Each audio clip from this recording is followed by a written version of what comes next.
এমন একজন ব্যক্তির জন্য এটিএম বুথ থেকে টাকা তুলবো, বিষয়টা পরে শেয়ার করব, আগে আমি টাকাগুলো তুলতেছি। এদিকে আসতে পারো রয়েল, আসো, সমস্যা নাই। 10,000 টাকা তুলতে হবে না ওনার জন্য?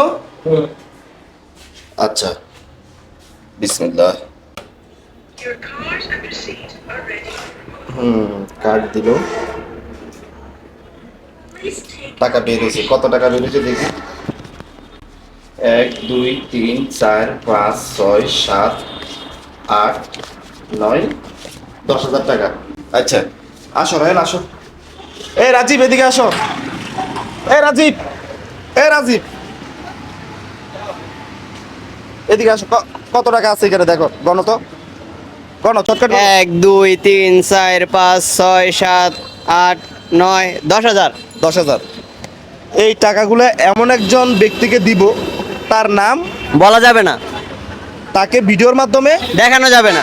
হ্যাঁ, তবে আমরা যেন এই ধরনের কাজগুলো আরও বেশি বেশি করতে পারি, তাই আমাদের ভিডিওগুলো আপনারা বেশি বেশি শেয়ার করবেন, যত বেশি পারেন শেয়ার করবেন, কারণ আপনার একটা শেয়ারে আমি আরেকজনকে সহযোগিতা করতে পারবো। সবাই ভালো থাকবেন, আসসালামু আলাইকুম।